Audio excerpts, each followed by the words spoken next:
नमस्कार साथियों।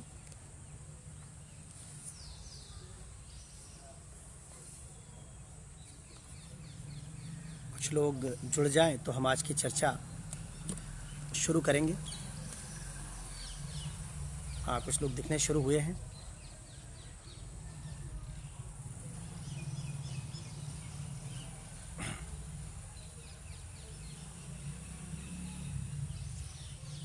नमस्ते राघवेंद्र। अमित जी नमस्कार। स्तुति पाठक नमस्ते।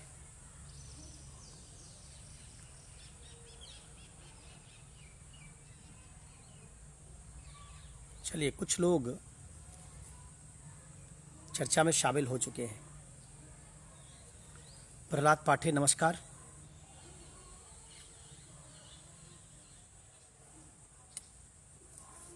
आज की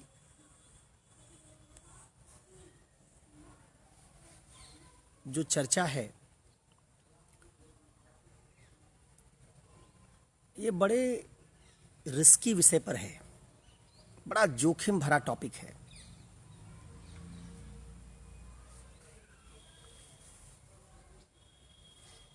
क्योंकि इस पर बोलने वाले जो दो तरह के या तीन तरह के लोग हैं, उनसे अलग जाकर बोलना काफी चुनौतीपूर्ण है। तो पहले दो तीन तरह के कौन से लोग हैं जो इस पर बोलते हैं। देखिए, एक तो वो लोग हैं जिन्होंने लकीर खींच ली है अपनी, उनके आधार वाक्य तय हैं, उनके निष्कर्ष तय हैं, और अब वो अपने आधार वाक्य और निष्कर्ष तय करने के बाद सिर्फ डेटा जुटा रहे हैं। जो भी सिलेक्टिव या फेवरेबल डेटा उनको मिलता है,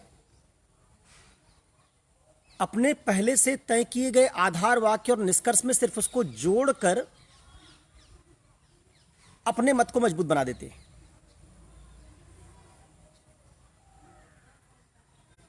यह विचारधारात्मक लड़ाई वाला खेमा है। दक्षिणपंथी क्या करते हैं, वो ऐसे डेटा की तलाश में रहते हैं जिससे साबित किया जाए कि कैसे पूरी लड़ाई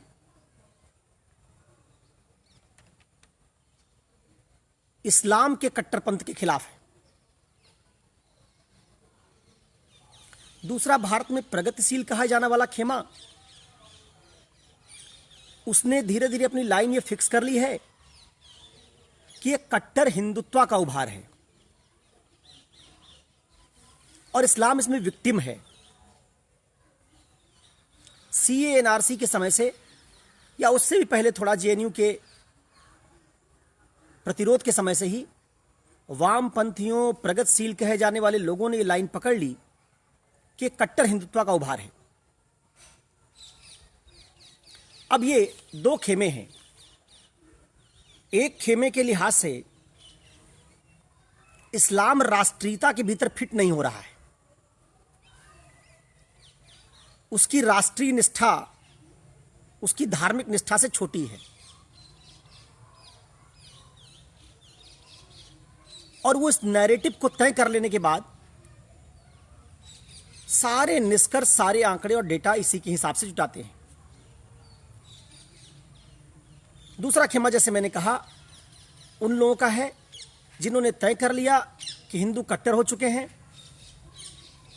जैसे मैंने वायर पर अपूर्वानंद का उमर खालिद का इंटरव्यू सुना, उसमें उन्होंने खत्म ही इस बात से किया कि मुसलमानों की सद्भावना से अब काम नहीं चलेगा, हिंदुओं को सद्भावना दिखानी पड़ेगी।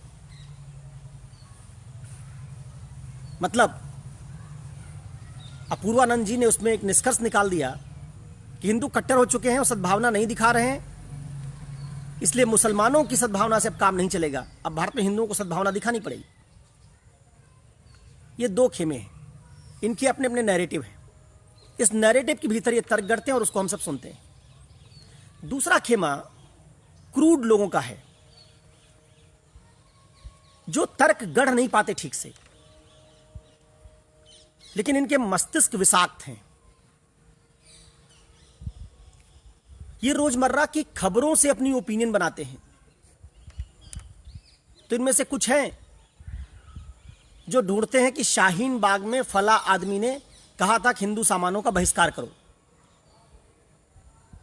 ढूंढा एक वीडियो क्लिप और दिखाया कि देखिए, ये जो हिंदू आजकल कह रहे हैं कोरोना के समय में कि मुस्लिम सामानों का बहिष्कार करो, ये बात तो मालेगांव में 1983 मुसलमान कह रहे थे। ये बात तो भागलपुर दंगे के समय मुसलमान कह रहे थे। ये बात तो शाहीन बाग में मुसलमान खुलेआम मंच से कह रहे थे। वो क्या करते हैं, वो एक बात को दूसरे से कॉम्पनसेट करते हैं कि तुम हमारे ऊपर कोई आरोप लगाओगे तो हम वैसे ही आरोप से तुम्हारा जवाब दे देंगे, क्योंकि हमारे मन में फिक्स है कि मुस्लिम सांप्रदायिक हैं। तो मैं रोजमर्रा अब इसके लिए आंकड़ा डेटा जुटाऊंगा और उस डेटा से बार बार ये सब्सटेंशिएट करूंगा कि मुस्लिम सांप्रदायिक है। दूसरा धड़ा मुसलमानों का है, वैसा ही जो ढूंढते हैं कि किस हिंदू ने कहां फल की दुकान पर बैनर लगा दिया जिस पे लिख दिया हिंदू फल की दुकान, और इससे पूरे हिंदू कम्युनिटी को पेंट कर देते हैं कि देखिए हिंदू हमारे साथ क्या कर रहे हैं। इनके बीच अब विमर्श की संभावना नहीं है। इसको मैं पॉपुलर नैरेटिव्स कहता हूं। दो तरह के पॉपुलर नैरेटिव बने, एक विचारधारा वाला और दूसरा जो आम आदमी का नैरेटिव है, जो अखबार से, न्यूज़पेपर से, रोज टीवी देखने से बनता है। एक तीसरी चीज पर जाना होगा जो इस पॉपुलर सेंटिमेंट से अलग हो, तभी हम हिंदू मुसलमान की समस्या को ठीक तरीके से समझ सकेंगे। तीसरी चीज क्या है? अगर हम ये तलाश लें कि सामान्य हिंदुओं को जो उनके दिमाग में मुसलमानों के प्रति घृणा है, कटुता है, कट्टरता है, यह बात माननी पड़ेगी कि हिंदुओं के दिमाग में मुसलमानों के प्रति कटुता है। अगर हम इस बात को ही नहीं मानेंगे फिर चर्चा के आधार वाक्य नहीं तैयार हो पाएगी। फिर हम जबरदस्ती एक काल्पनिक दुनिया में रखना चाहते हैं अपने आप को, जहां हम कहना चाहते हैं सतह पर दिखने वाली भाईचारे को दिखा के कि हमारे बीच में सब कुछ ठीक ठाक चल रहा है। नहीं, सब कुछ ठीक ठाक नहीं है। अब सब कुछ ठीक ठाक नहीं है तो सवाल ये कि हिंदुओं को समस्या क्या है मुसलमानों से, इसकी पड़ताल करनी पड़ेगी। ऐतिहासिक समस्या क्या है, सांस्कृतिक समस्या क्या है, राजनीतिक समस्या क्या है, आइडियल्स में क्या समस्या है, इन सारी समस्याओं को पहले आधार वाक्यों में पिरोना पड़ेगा। फिर उसको सिलसिलेवार तरीके से मुसलमानों के सामने रखना होगा और मुसलमानों को आमंत्रित करना होगा कि जो हमारी ये चिंताएं हैं आपके प्रति, जो हमारी ये समझ है, इसको मुस्लिम बुद्धिजीवी खारिज करें कि हमारी समझ गलत है। इस काम को प्रायः कुछ युवा कर सकते हैं जो पढ़े लिखे हैं, सिविल सेवा की तैयारी करने वाले कर सकते हैं, कुछ प्रगतिशील पत्रकार कर सकते हैं। वो दिखाएं कि ये जो हिंदुओं की समझ है, इसमें जो सांस्कृतिक समझ उनकी मुसलमानों की कहां गलत है, ऐतिहासिक समझ कहां गलत है, आपके मन में जो हमारे प्रति रोष है उसमें ये बातें गलतफहमी, और फिर उसमें कुछ बिंदु तय हो कि ये जो आपके मसले हैं जेन्यून है। इसी तरीके से मुसलमानों के बारे में पता किया जाए कि मुसलमानों की हिंदुओं से क्या अदावत है, उनको क्या समस्या है। आखिर मुसलमान हिंदुओं से केवल एक राजनीतिक दल के कारण चिढ़ते हैं, संघ या बीजेपी से ही उनको समस्या है, उनको सांस्कृतिक समस्या है, उनको कोई इतिहास से समस्या है, उनको बाबरी मस्जिद से समस्या है, उनको गुजरात के दंगे से समस्या है। समस्या का स्रोत क्या है?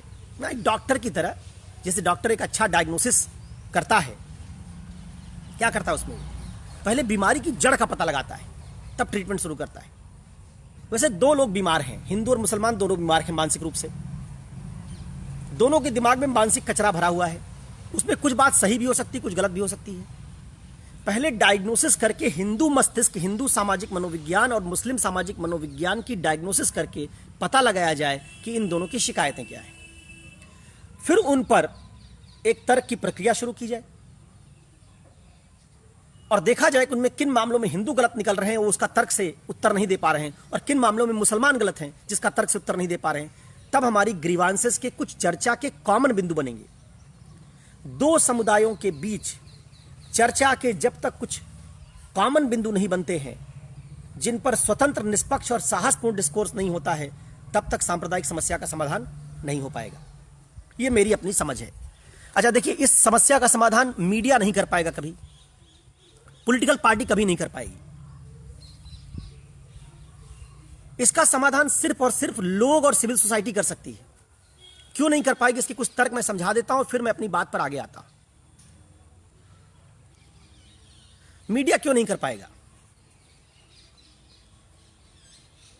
देखिए, मेरी जो समझ है वो समझ है कि मीडिया भारत में दो भागों में बंट चुका है।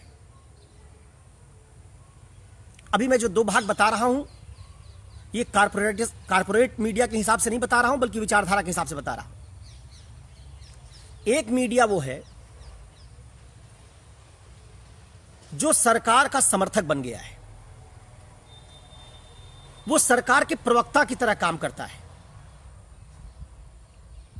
और चूंकि सरकार जिस दल की है उस पर आरोप है कि वो हिंदू बहुमत की सरकार है,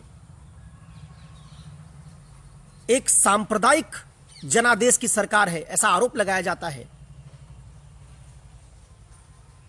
तो प्रायः उस वर्ग का मीडिया क्या करता है? उस वर्ग का मीडिया प्रायः एंटी मुस्लिम सेंटीमेंट या एंटी मुस्लिम नैरेटिव गढ़ने की कोशिश करेगा, क्योंकि उसको देखने वाला, उसकी टीआरपी बनाने वाला जो दर्शक है, वो दर्शक मूलतः वो है जिसको एंटी मुस्लिम नैरेटिव परोसने पर उसकी खबरें बिकती है, और इससे सरकार के समर्थन में उसके खड़े होने की, उसकी प्रतिबद्धता की भी पुष्टि होती है, उस पर कोई सवाल नहीं उठाता। दूसरा मीडिया वो है जो विचारधारा की लड़ाई में इलेक्टोरली हार गया है, उन पार्टियों का प्रतिनिधि। भारत में वामपंथ 2009-10 के बाद, जब से, अक्सर मैं कहता हूं, जब से न्यूक्लियर डील की मनमोहन सिंह ने, वामपंथ ने कांग्रेस की सरकार को छोड़ने की ऐतिहासिक गलती की।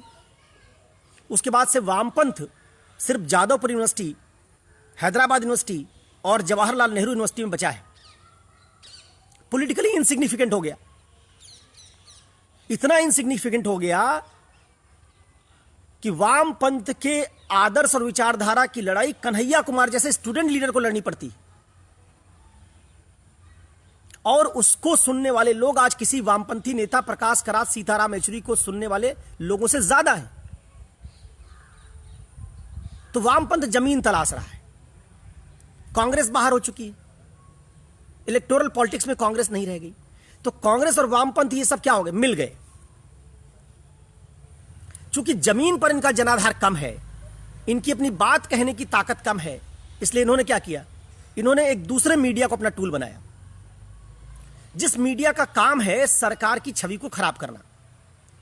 एक तरफ के मीडिया का काम है सरकार का प्रवक्ता बनना और उसकी छवि को चमकाना, और दूसरी तरफ के मीडिया का काम है सरकार की छवि को खराब करना। अब सरकार की छवि खराब कैसे होगी? सरकार की छवि खराब हो सकती है अर्थव्यवस्था, बेरोजगारी, कुछ ऐसे कॉमन इश्यूज से जिन पर लंबी लड़ाई लड़ी जाए। जब पॉलिटिकल पार्टीज कमजोर होती हैं, जनाधार उनका कमजोर हो जाता है और लंबे समय तक जमीन पर रहने के लिए तैयार नहीं होते, तो ऐसी लड़ाई वो नहीं लड़ पाते। अब आज कोई लोहिया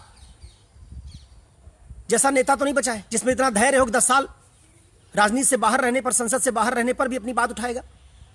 आजकल तो राहुल गांधी जैसे नेता हैं, भट्टा पारसोल से किसान आंदोलन की बात उठाते हैं, बाइक पे पीछे टहलते हैं, और 1 साल बाद उस बात को छोड़ देते हैं। इन्हीं की सरकार थी, भट्टा पारसोल में इन्होंने किसानों का मुद्दा उठाया और उस मुद्दे को खुद छोड़ दिया। अब ऐसे जो नेता हैं जिनमें जमीनी लड़ाई करने की क्षमता बड़ी कम है, तो क्या किया इन्होंने ये समझा कि देश में आक्रोश किसमें पैदा हो सकता है।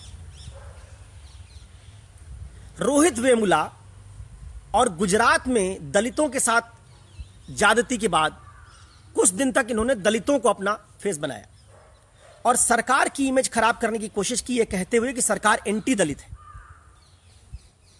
और पूरा वामपंथ, अगर आप याद करें 2014 के इलेक्शन के बाद का समय, वो रोहित वेमुला के समय वाला मामला था।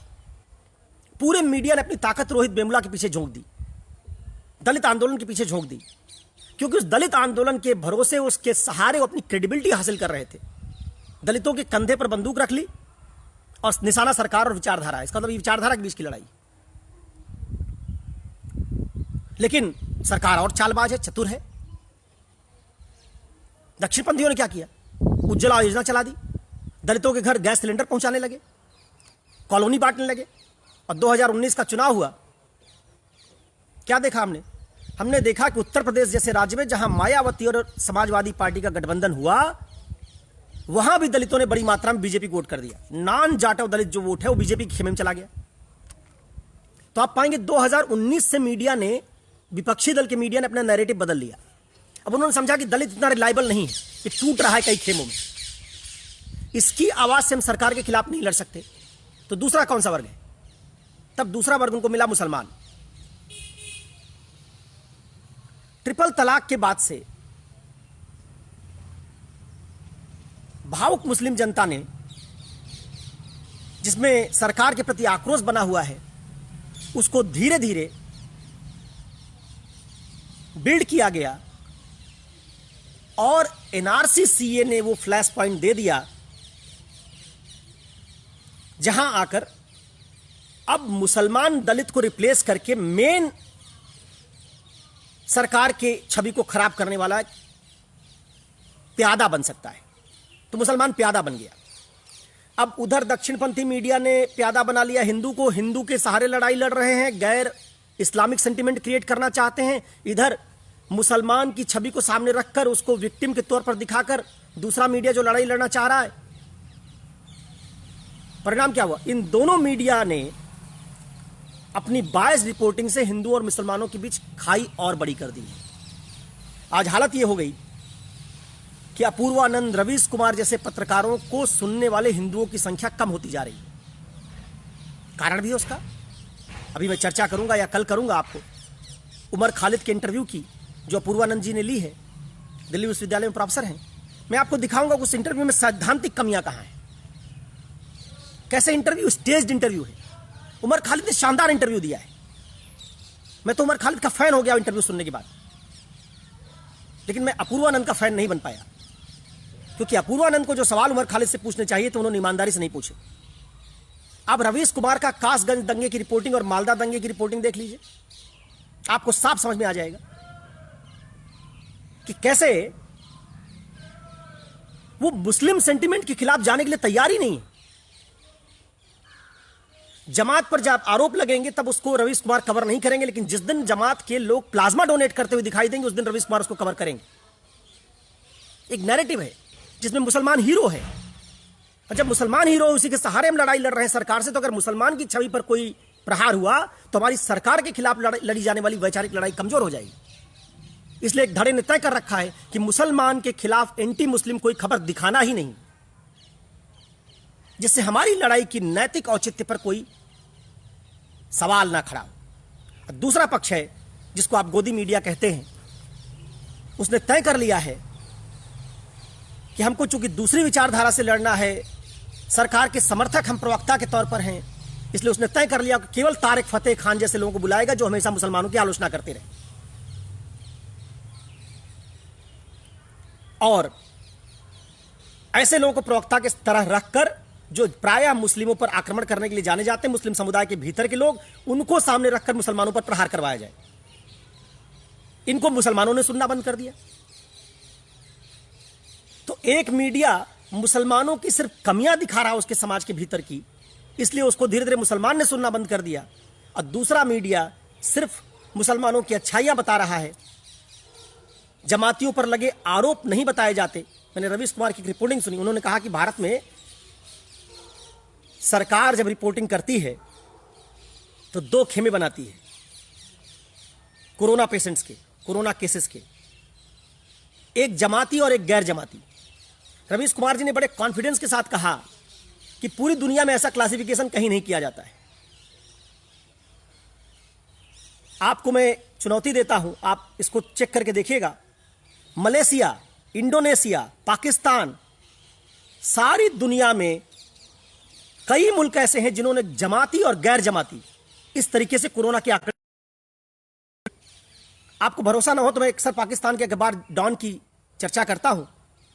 डॉन ने तबलीगी जमात पर कई आर्टिकल लिखे हैं। डॉन पाकिस्तान का सबसे प्रोग्रेसिव अखबार माना जाता है, जिसको सेना ने कई बार बैन किया है वहां की। और वहां पाकिस्तान की सरकार मानती है कि 40% केसेस करीब जमातियों के हैं। लेकिन रवीश कुमार ने बड़े कॉन्फिडेंस के साथ कहा कि भारत में देखिए, हम आंकड़ा बनाते हैं तो कैसे जमाती और गैर जमाती में भेद कर देते हैं। तो ये जो नैरेटिव है, इसने क्या किया, धीरे धीरे रवीश कुमार जैसे पत्रकार को जब हम स्वास्थ्य पर बोलते सुनते हैं, शिक्षा पर बोलते सुनते हैं, तो हम उनकी रिपोर्टिंग सुनते हैं, क्योंकि हम जानते हैं कि अच्छे पत्रकार हैं, स्वास्थ्य शिक्षा पर अच्छा बोलेंगे। लेकिन रवीश कुमार अगर हिंदू मुसलमान पर बोलेंगे, किसी हिंदू को धीरे धीरे भरोसा नहीं रह गया है। इसी तरीके से अगर रजत शर्मा हिंदू मुसलमान समस्या पर बोलेंगे तो किसी मुसलमान को उन पर भरोसा नहीं रह गया है। मैंने एक पोस्ट लिखी थी अभी फेसबुक पर कुछ दिन पहले, लिखा था कि एक छवि गढ़ी जाती, नैरेटिव, उसमें एक गुंडे और माफिया का उल्लेख किया था कि कैसा गुंडा माफिया अपनी छवि कैसे बनाता है। अपनी छवि बनाने के लिए क्या करता है, कुछ दान धर्म, कंबल बांटने का, अनाज बांटने का, शादी ब्याह मदद करने का नाटक करता है। मैं मानता हूं जमाती भी ऐसा नाटक कर रहे हैं। प्लाज्मा देना एक नाटक है, आरएसएस भी ऐसा नाटक करता है। जितने दुनिया के धार्मिक संगठन हैं जिनकी धार्मिक कट्टरता में रुचि होती है, वो अपनी छवि गढ़ना चाहते हैं। इसलिए वो क्या करते हैं, वो सामाजिक कार्यों में अपने आप को खूब दिखाते हैं। किस दिन जमात पर एक स्टोरी करूंगा, सुनिएगा। 2008 में स्पेन में हुए बम विस्फोट में, 2008 में, आपको लिंक दूंगा, जमात के 53 लोग पकड़े गए। 2014 में न्यूयॉर्क टाइम्स ने, जब जमात का जिक्र भी नहीं था, न्यूयॉर्क टाइम्स ने बाकायदा स्टोरी की है जमात पर और दिखाया है कि कैसे जमात पूरी दुनिया में जो आतंकवाद है उसका एक मेन फिनांसर है, उसका एक मेन फंडर है, उसके मेन रिक्रूटर का काम करता है। पूरी न्यूयॉर्क टाइम्स की रिपोर्ट अगर आप पढ़ेंगे तो पाएंगे कि जमात की पहली ट्रेनिंग उनके अपने मुल्कों में होती है, जमाती लोगों की। उसके बाद इनको रावलपिंडी ले जाया जाता है। रावलपिंडी में जहां इनकी ट्रेनिंग होती है जमातियों की, वहां अलकायदा, वहां अब तो अलकायदा 3-4 साल से एक्टिव नहीं रह गया, लेकिन जमातुद दावा, हरकतुल अंसार, जितने संगठन हैं, ये सब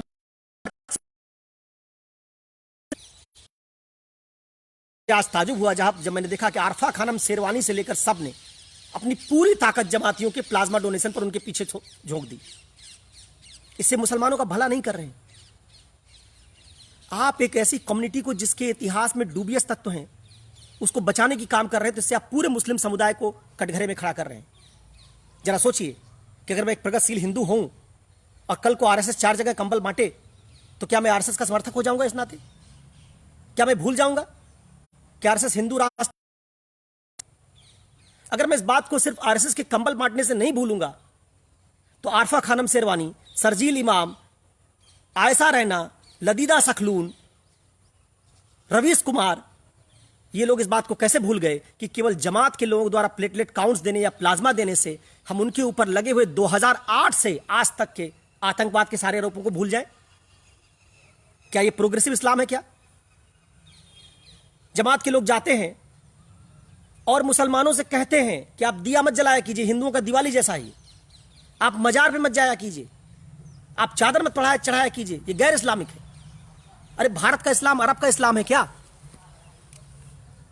भारत के इस्लाम में चादर चढ़ाना, सूफी संतों को मानना, दिया जलाना, धागा बांधना, ये सब उसके तत्व हैं। इसी को हम गंगा जमुनी तहजीब कहते हैं।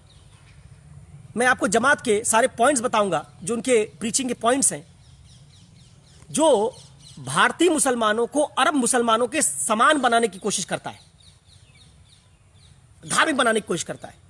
अब जरा आप सोचिए कि एक तरफ तो हम भारत में धर्मनिरपेक्षता को मजबूत करना चाहते हैं, इसकी गंगा जमुनी तहजीब को मजबूत करना चाहते हैं, और दूसरी तरफ हम जमात जैसे संगठन को बिना चेक बैलेंस के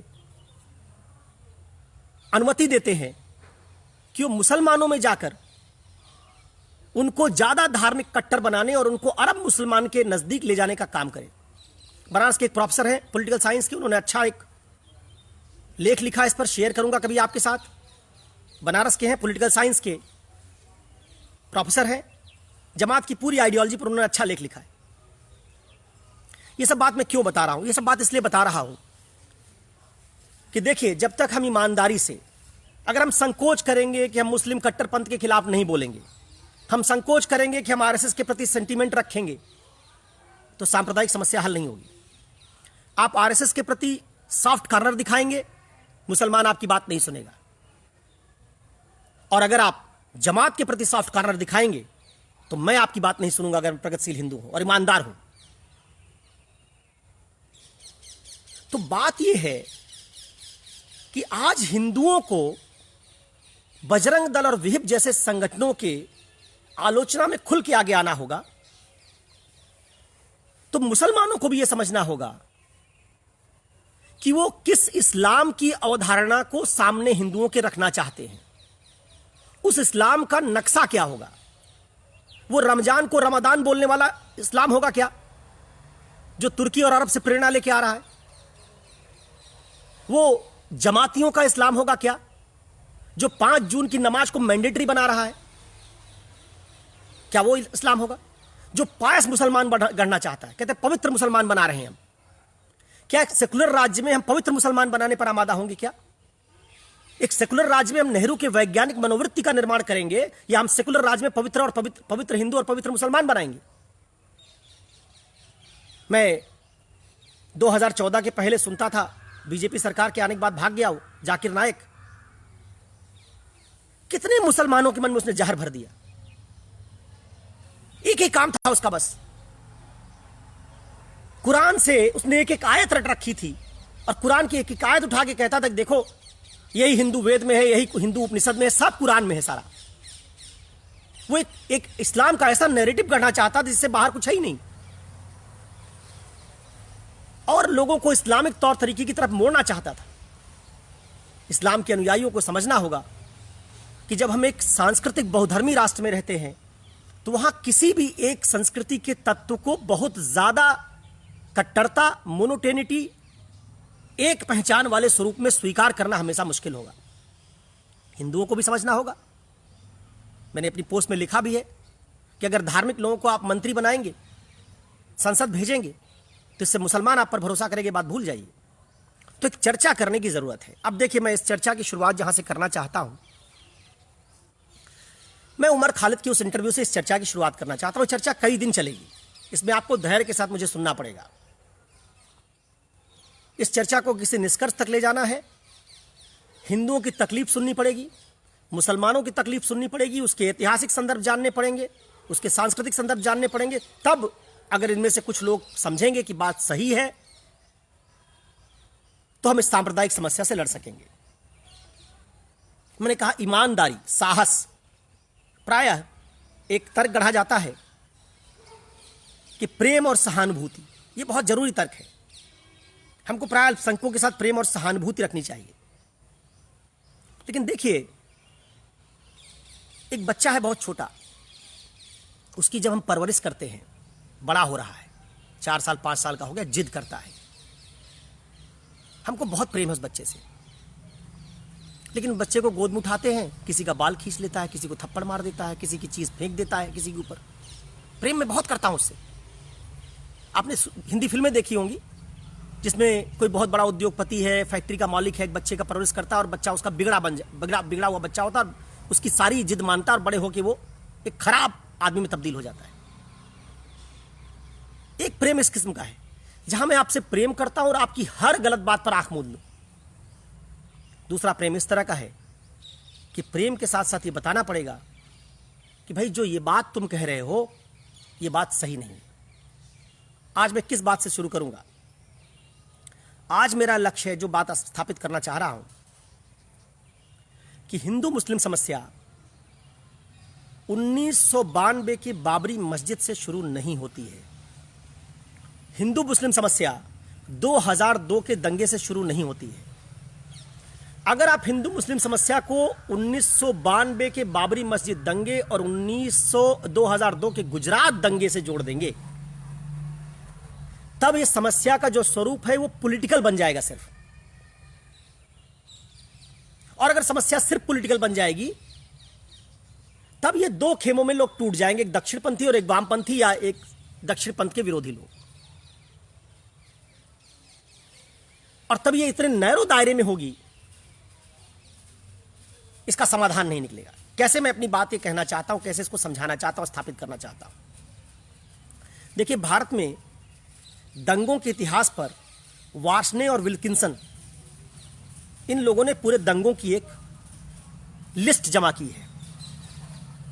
अब तक भारत में 1950 से लेकर 2002 तक, अभी 2002 का रेफरेंस पॉइंट में बना रहा हूं, अगली चर्चा में 2002 से 2020 पर ले आऊंगा, कुल 58 बड़े दंगे हुए, 58।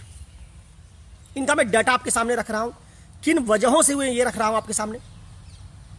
इससे आप समझ पाएंगे कि भारत में आजादी के बाद से हिंदू और मुसलमानों के बीच जो सांस्कृतिक बातचीत है, जो सांस्कृतिक वैमनस्यता बनी हुई थी। गुजरात का दंगा मीडिया द्वारा, इलेक्ट्रॉनिक मीडिया के आने के बाद पहला सबसे ज्यादा रिपोर्टेड दंगा है, इसलिए उसकी मेमोरी लंबी है। लेकिन उससे ज्यादा खतरनाक एंटी मुस्लिम दंगे हुए, जैसे नेली का मैसेकर असम में 1983 में, शायद फरवरी या मार्च में, डेट मुझे याद नहीं भी, मैं देख के बता दूंगा। सुबह 9 बजे से शाम 3 बजे तक 6 घंटे के भीतर 1819 मुसलमान मार दिए गए।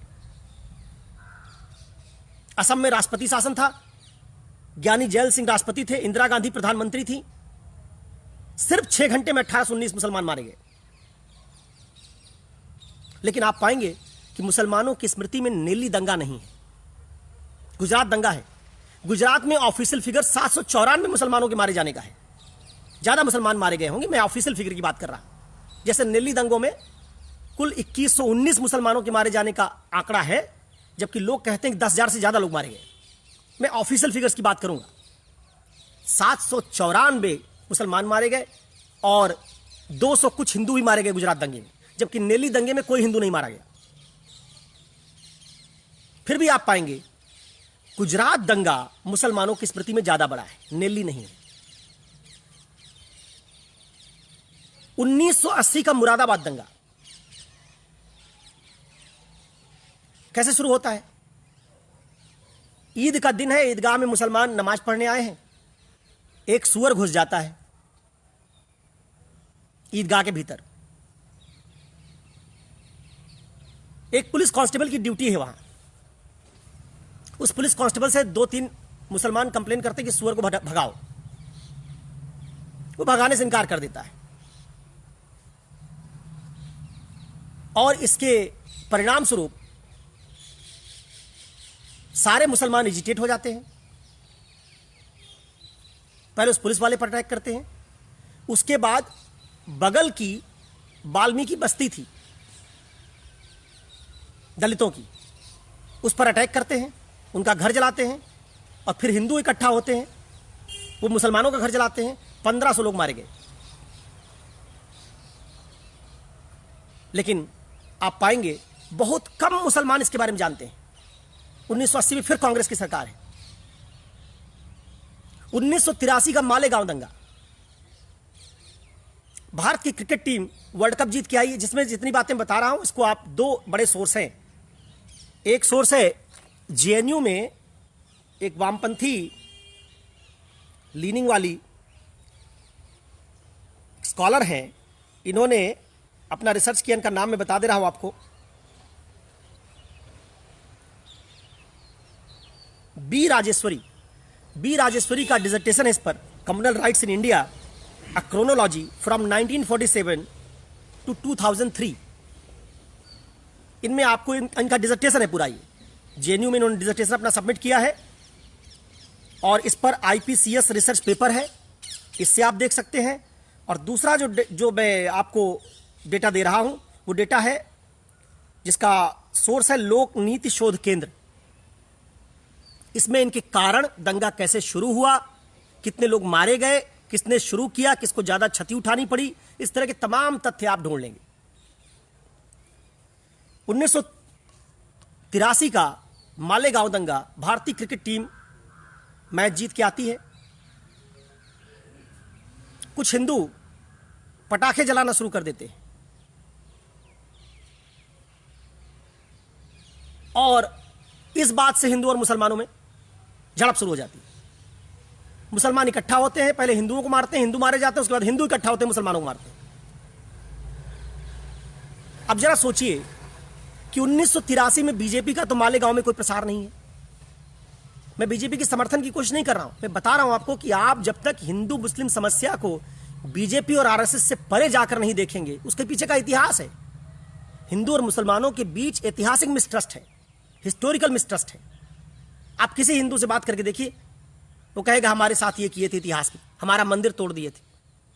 ये बात आज से नहीं शुरू होती, उस मिसट्रस्ट को जस्टिफाई करता है वो। जब तक उस पर चर्चा नहीं करेंगे तो आप क्या कर रहे हैं, उस पर आप कवर डाल रहे हैं, उसको सिर्फ क्या कर रहे हैं, बीजेपी और संघ को आसानी से उसके ऊपर सब कुछ थोप कर आप बचना चाहते हैं। 83 के मालेगांव दंगे में क्रिकेट मैच को लेकर, क्रिकेट टीम की जीत को लेकर दंगा हो जाता है। अब जरा आप सोचिए, किसका मतलब है कि भारत के मुसलमान और हिंदुओं के बीच जो खाई है वो 83 में भी इतनी है कि चूंकि शुरुआत किसने कर दी पटाखे फोड़ने की, हिंदुओं ने, इसलिए मुसलमान उस पर आक्रामक हो उठे। आपको जानकर ताजुब होगा कि भारत में जितने ज्यादा दंगे हुए हैं उनमें सब में मरने वालों में सबसे ज्यादा संख्या मुसलमानों की रही।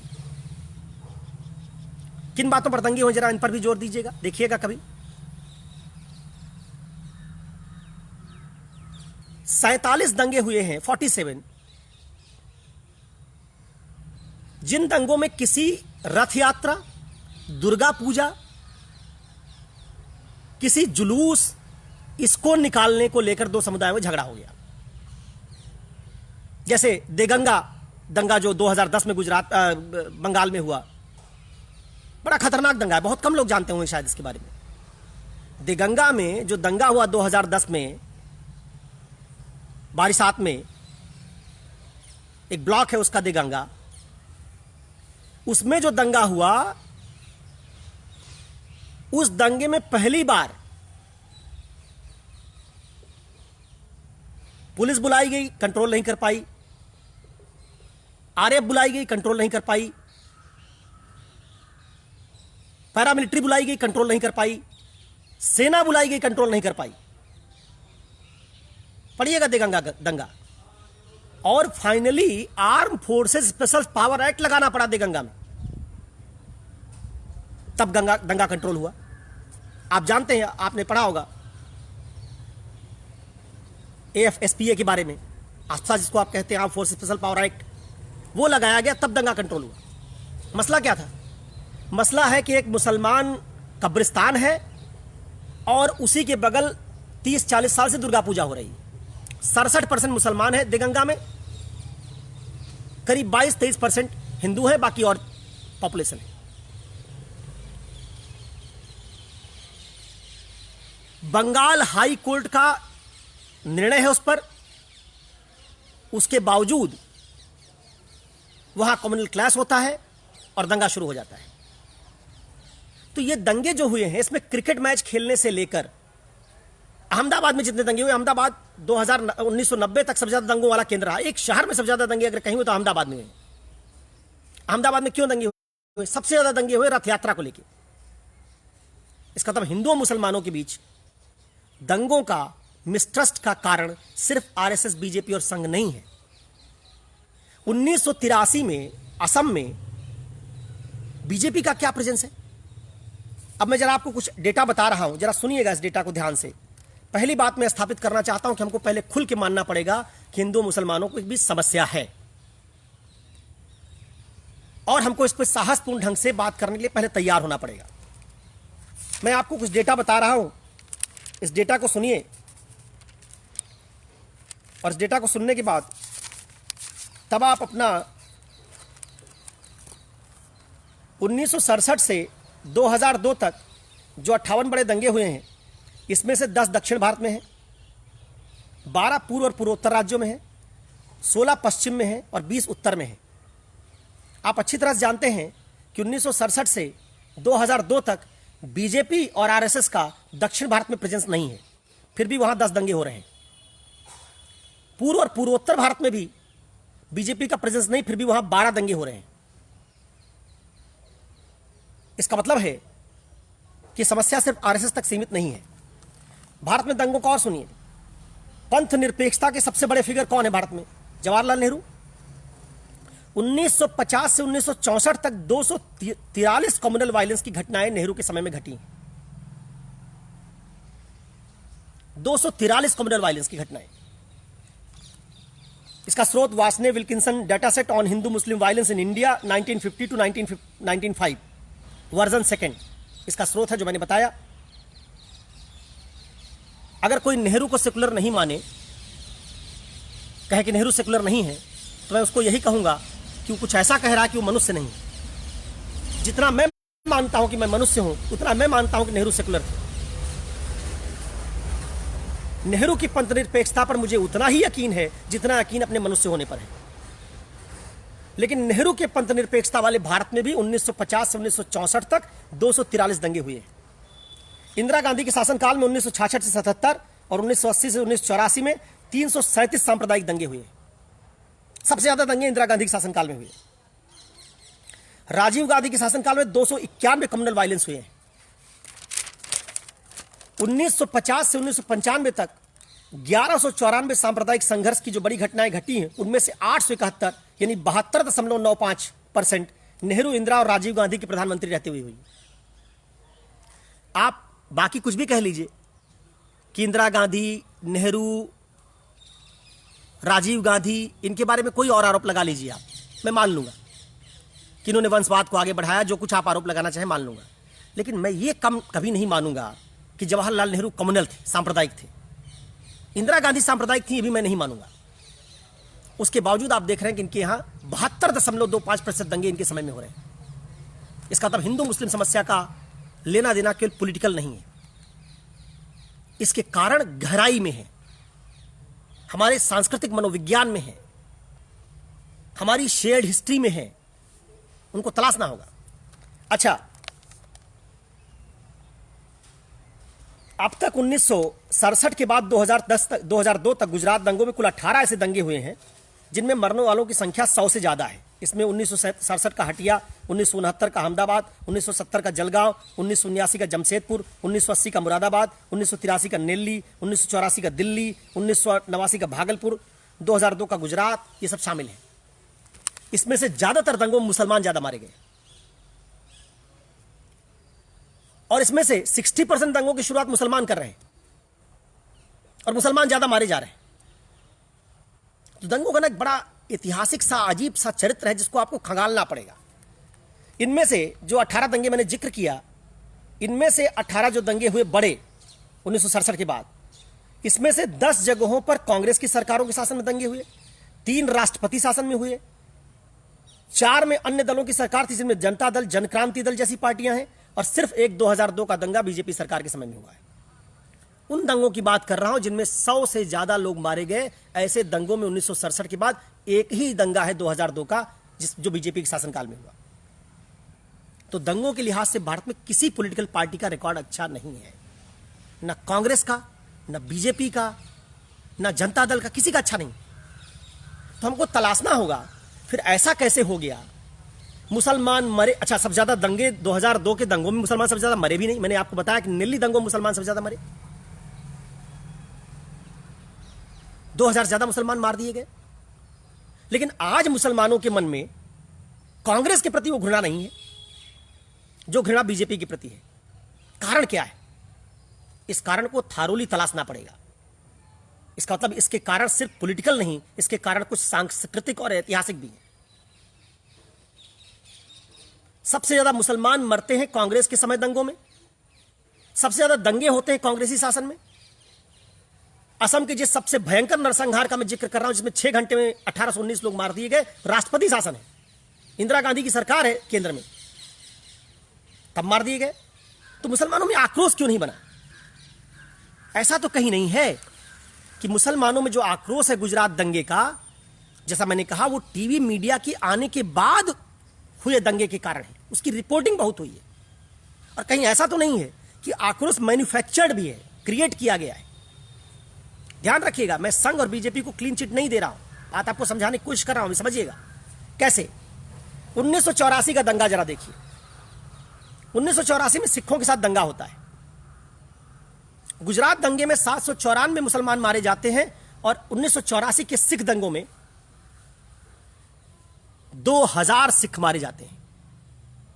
ठीक है, मुसलमान 2002 में जो मारे जा रहे हैं ये तो अलग किसी राज्य की मांग नहीं कर रहे थे, लेकिन सिख अलग राज्य की मांग कर रहे थे, खालिस्तान की मांग कर रहे थे।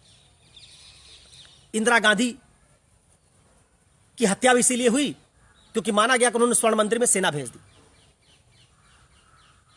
बीजेपी ने किसी मस्जिद में सेना तो नहीं भेजी, सबसे पवित्र मस्जिद में तो नहीं भेजी, लेकिन इंदिरा गांधी ने स्वर्ण मंदिर में सेना भेजी और स्वर्ण मंदिर तबाह हो गया। सिखों में कांग्रेस सरकार के खिलाफ बड़ा गुस्सा था। स्वर्ण मंदिर पर सेना गई, गोला बरसाया, भिंडरावाले मारा गया, बाद में बेअंत सिंह सतवंत सिंह ने इंदिरा गांधी की हत्या कर दी, फिर दिल्ली में सिखों को मारा गया। और आज आप क्या पाते हैं, 84 में इतने बड़े नरसंहार के बाद, जिसमें चार्जशीट फाइल होने के बावजूद किसी को सजा नहीं हुई, 1984 दंगे के आरोपी जगदीश टाइटलर केंद्र की सरकार में लगातार मंत्री बनते रहे। राजीव गांधी, जिन्होंने कहा कि जब बड़ा पेड़ हिलता है गिरता है तो बहुत जमीन हिलती है, ऐसी टिप्पणी करने वाले राजीव गांधी प्रधानमंत्री बने और उसी पार्टी की आज पंजाब में सरकार है। सिख आज उसको वोट करते हैं। जस्टिस नहीं हुआ सिखों के साथ, किसी आदमी को फांसी नहीं हुई, किसी आदमी को सजा नहीं हुई। और एक समय था, अपने बचपन की बात मुझे याद है, हम लोग छोटे थे जब, तो आतंकवादी का मतलब सिख होता था। एक समय था पंजाब में जब आतंकवाद अपने चरम पर था, ट्रांजिस्टर बम रखे जाते थे, तो सिख का मतलब आतंकवादी होता था। लेकिन आज किसी हिंदू की मेमोरी में आतंकवादी कहने पर सिख की छवि नहीं पूछती। क्या हो गया, 84 का दंगा सिख भूल गए, जबकि न्याय नहीं मिला। उस पार्टी को वोट करने लगे जिस पार्टी के ऊपर दंगा करने का आरोप है, उसी की पंजाब में सरकार है। तो 2002 के दंगे की मेमोरी मुसलमानों के दिमाग में इतनी लंबी कैसे बन गई? दिल्ली दंगे की नहीं बनी, भागलपुर दंगे की नहीं बनी, 2002 के दंगे की बनी हुई है। एक पार्टी के खिलाफ बनी हुई है। गुजरात दंगे में भी मुसलमानों को न्याय नहीं मिला, तो सिख दंगे में भी नहीं मिला। सिख दंगे के बाद भी उस पार्टी का आदमी प्रधानमंत्री बनता है, गुजरात दंगे के बाद वाला प्रधानमंत्री बनता है। तो ऐसा कैसे हो रहा? दोनों पैरेलल हैं। सिख दंगे और गुजरात दंगे को रखकर अगर आप देखेंगे, दोनों पैरेलल हैं, दोनों में न्याय नहीं मिला है। तो क्या ऐसा तो नहीं है कि इसमें नैरेटिव्स का भी कुछ खेल है? और इस नैरेटिव में हिंदू मुसलमान दोनों ट्रैप्ड हो गए हैं। भारत में आपको मैं ईमानदारी से बताऊं, जिस दिल्ली दंगे का मैंने जिक्र किया है, 1985 में 688 लोगों के खिलाफ चार्जशीट फाइल हुई थी, 310 लोग पर मुकदमा चलने की बात हुई, 688 केस दर्ज हुए, 310 चार्जशीट फाइल हुई। और 1985 में राजीव गांधी ने सारे लोगों को माफ कर दिया, 85 में। और तिवारी कमीशन की रिपोर्ट, जो तिवारी कमीशन बनाया गया, उसकी रिपोर्ट पब्लिश ही नहीं की गई। गुजरात दंगे में तो कम से कम रिपोर्ट तो पब्लिश हुई। श्री कृष्णा कमीशन ने रिपोर्ट तो पब्लिश की महाराष्ट्र में होने वाले दंगे की। तो अलग अलग दंगों की मेमोरी कैसे छोटी और लंबी होती है, इसको पॉलिटिकली आपको समझना होगा। और तब समझना होगा कि ये जो पूरा मुस्लिम वर्ग है, जब तक ये अपनी ग्रीवांसेस को पॉलिटिकल डिस्कोर्स से अलग करके एक नए नैरेटिव में नहीं रखेगा, तब तक मुझे लगता है मीडिया जब तक मुसलमानों का नैरेटिव सामने रखेगा, तब तक मीडिया अपने साथ उस नैरेटिव को, अपने नैरेटिव को मिक्स करेगा। जैसे मैंने कहा कि अगर अपूर्वानंद, अगर लदीदा सखलून, आयशा रैना, सरजील इमाम या वामपंथी संगठन अगर ये मुसलमानों की सारी बातों को सामने रखेंगे, तो उसमें मुसलमानों की बात सामने रखने के साथ साथ दक्षिणपंथ की उनकी लड़ाई जो उनके साथ चल रही वो भी शामिल हो जाएगी। और ये मत सोचिएगा कि मुसलमान दक्षिणपंथी नहीं। केरला में जो मुस्लिम संगठन है दक्षिणपंथी नहीं है क्या? MIM को आप दक्षिणपंथी संगठन नहीं मानते क्या? ओवैसी जब कहते हैं कि अगर 50 मुसलमान संसद में रहे होते तो हम याकूब मेमन को फांसी ना होने देते, याकूब मेनन पर आतंकवादी होने का आरोप है या नहीं? एक बड़ी डिबेट का मामला है, आरोप तो है। तो उस आरोप को आप सांसद होते हुए, एक पार्टी के मुखिया होते हुए कैसे डिफेंड कर पाएंगे? इसका मतलब कि अगर आप पॉलिटिकल नैरेटिव में फंसे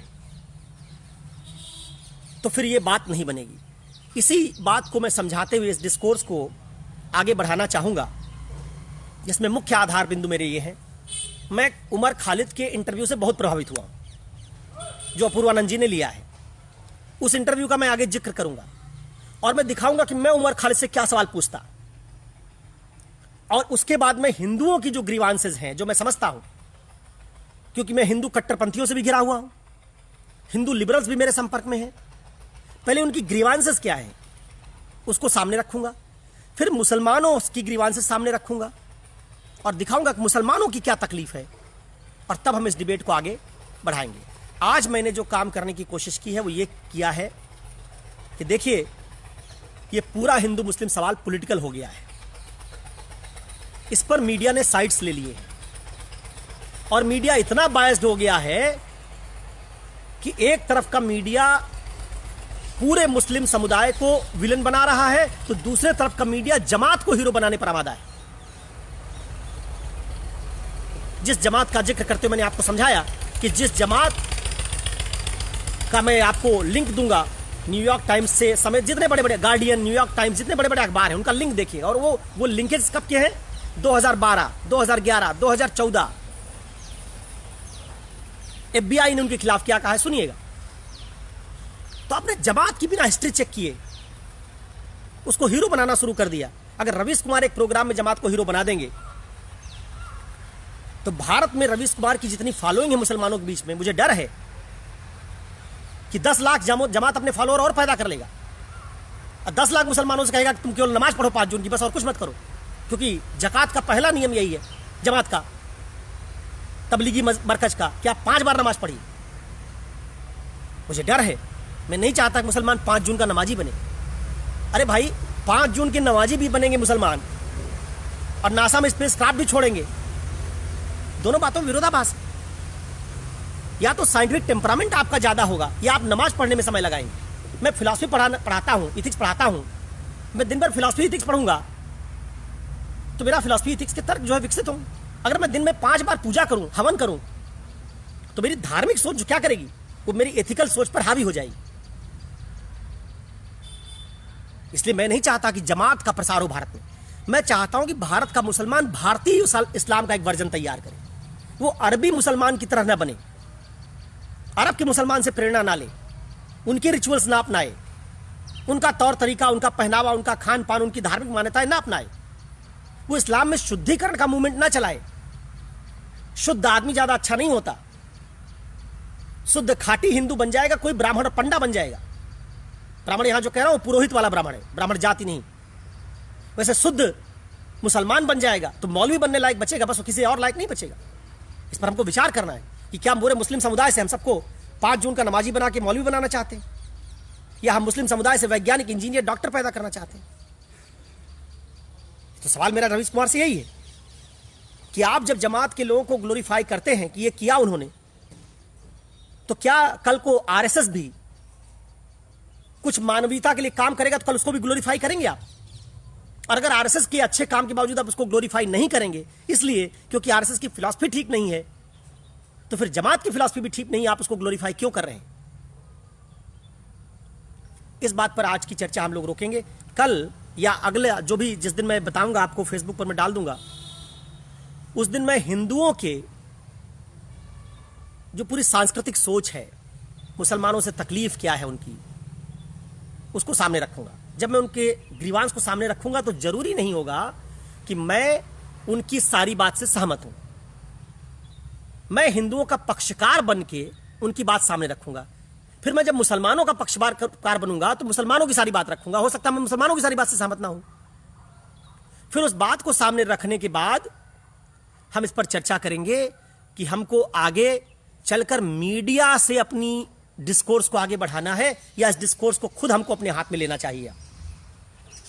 पढ़े लिखे युवक युवतियों को, विश्वविद्यालय में पढ़ने वाले विद्यार्थियों को समय आ गया है कि अब इस डिबेट और डिस्कोर्स को ज्यादा तथ्यात्मक आधार पर खड़ा करना चाहिए। हमको चुनना पड़ेगा कि हम अपना हीरो किसको बनाएंगे। मुझे तकलीफ है, मैंने देखा सीए एनआरसी का मूवमेंट शुरू हुआ, कपिल सिब्बल ने संसद में भाषण दिया कि पंथ निरपेक्षता के खिलाफ है सीए एनआरसी, इसलिए हम इसका विरोध करते हैं। और इसका अंत कहां हुआ? सीए एनआरसी में शुरू में पॉलिटिकल पार्टीज दिखी, वामपंथी लोग दिखे, और बाद में शाहीन बाग के मुसलमानों को छोड़ के सीए एनआरसी में कोई नहीं बचा, सब चले गए। रायपुर में आंदोलन खड़ा हुआ, कांग्रेस पार्टी ने कुछ दिन बाद उसका समर्थन करना बंद कर दिया। कोई मुख्यमंत्री सीए एनआरसी के विरोध में शामिल नहीं हुआ। क्यों नहीं गए कमलनाथ?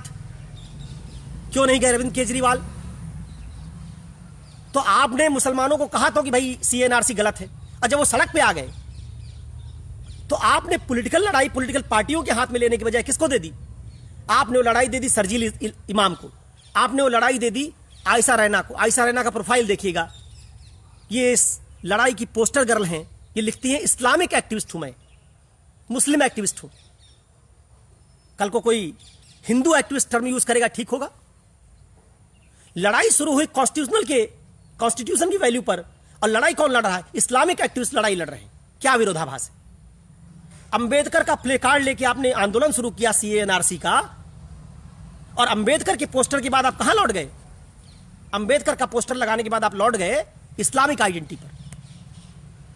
आयशा रैना, लदीदा सकलून, ये दो सबसे बड़े नाम हैं शाहीन बाग के। दोनों सेकुलरिज्म में यकीन नहीं करते। इनका प्रोफाइल पढ़िएगा फेसबुक का। तो सेकुलर लोगों ने संसद में डिबेट की, सीए एनआरसी को सेकुलरिज्म के खिलाफ खतरा बनाया, इसलिए आंदोलन शुरू हुआ, और यह आंदोलन आगे बढ़ता बहुत अच्छा होता। इसमें मुसलमान हिंदू जो सब लोग होते शामिल होते और कहते कि भाई सीए जो है डिस्क्रिमिनेटरी है, भेदभाव परक, इसका विरोध होगा। लेकिन दुर्भाग्य से इसकी लड़ाई उस आम मुसलमान स्त्री को लड़ने के लिए उसको सड़क पर छोड़ दिया गया शाहीन बाग में, जिसको संविधान का ज्ञान तक नहीं है। और बाकी सरकार समर्थित मीडिया ने उसका मजाक बना डाला। रोज उसका एक क्लिप दिखाते थे जिसमें वो कह रही होती थी कि हमारी नागरिकता खत्म कर देंगे। उस मुस्लिम युवती को ठीक से अपना तर्क गढ़ना तक नहीं आता। डिफेंसलेस उस मुस्लिम युवती को जो शाहीन बाग में थी, उसको मुसलमानों का प्रवक्ता बना दिया। इससे मुसलमानों की छवि खराब हुई। सारे बुद्धिजीवियों को शाहीन बाग में डटना चाहिए था, तर्क गढ़ने चाहिए थे, और इस लड़ाई को सीए एनआरसी की मुसलमान बनाम हिंदू नहीं बनने देना चाहिए था। लेकिन आपने मुसलमान में आक्रोश तो भर दिया।